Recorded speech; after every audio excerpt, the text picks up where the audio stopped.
Some refer to it as the silent epidemic, workplace sexual harassment as a common yet underreported problem. This San Diego woman is suing Starbucks for sexual harassment. Women claim they were sexually harassed at work and retaliated against when they spoke out. Former Ontario Premier and TO 2015 Chair David Peterson is being sued for sexual harassment by a female firefighter. The lawsuit alleged she endured years of sexual harassment over a 13-year career with the Albuquerque Fire Department. It is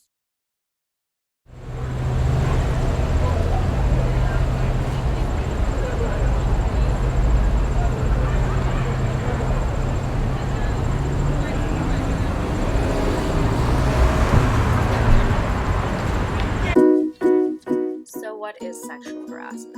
The Equal Employment Opportunity Commission, EEOC, has defined it as any unwelcome sexual advances, requests for sexual favors, and other verbal or physical conduct of a sexual nature.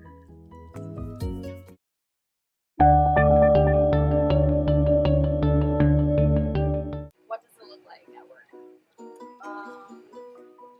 Well, I actually work for a cosmetic company.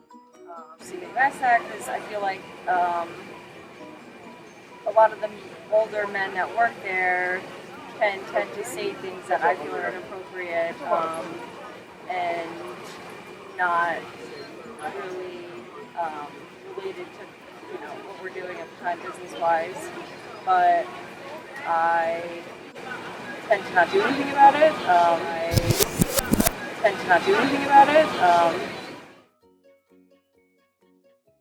Why do you think that is? Well, a lot of the time it's a senior vice president who's been with this particular company or whatever for a long period of time, and when you're challenged with wanting to move yourself up in the company, I think that might create some kind of barrier between me potentially getting promoted. So kind of just let it go, not let it bother me. How common is sexual harassment in the workplace? 1 in 3 women between the ages of 18 to 34 have been sexually harassed at work. 81% of women experience verbal harassment, while 44% have encountered unwanted touching and sexual advances. 75% say they were targeted by male coworkers, while 38% say they were harassed by male managers. Who said they've experienced workplace harassment, only 29% reported the issue, while 71% did not.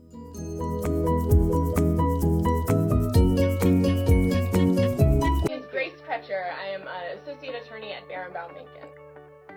How does sexual harassment look in the workplace? Vanity Fair quoted one of the writers of the Late Night with David Letterman show on CBS, where she explained her experience working for the talk show legend while knowing full well of the sexual harassment behind the scenes.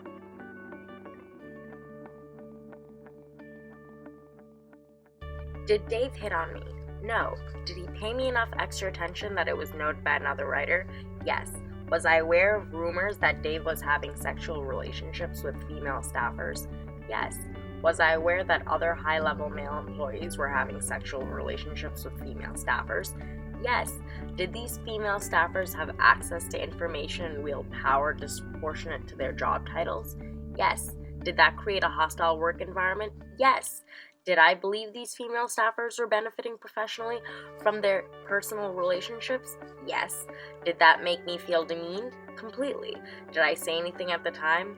Sadly, no. You're forced to work in a terrible environment where all of this is happening, where you know that like this woman is getting promoted over you because she's sleeping with the boss, etc. And yet the sort of evidence or the material that you need to make out that case is still not there. And I think that like in exactly this sort of sophisticated situation, there's really nothing that the law can do, right?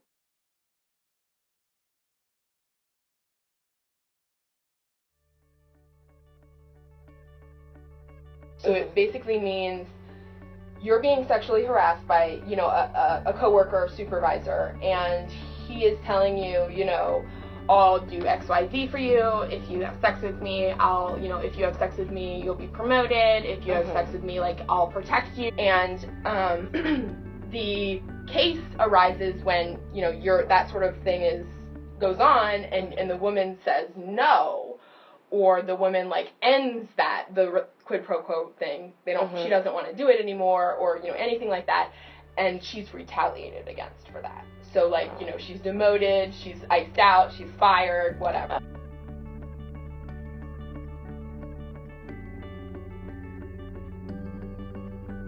Right now, the other side of it is a hostile work environment claim. And in that sort of claim, you don't have to show that they fired you, you don't have to show they retaliated against you for, you know, refusing this, or another possibility for retaliation is if you, like, reported it or, like, went and tried to get help and then they retaliated against you. That also is a possible claim on that side of things. The hostile work environment claim, basically nothing has to happen. This is the one way that you could sort of make out a claim where, like, no, they didn't fire you, no, they didn't demote you, no, like, you can't show, you know, any sort of concrete negative impacts on your actual employment status or pay. But, like, this was so bad, it went on for so long, they were constantly making these comments, like, it was awful. There was, you know, that is the hostile work environment claim. Unfortunately, this is probably the reason that these are so hard to make out, is because in a hostile work environment claim, the sort of threshold you have to meet for, like, how bad this has to be is really high. And it's, like, offensively high to me.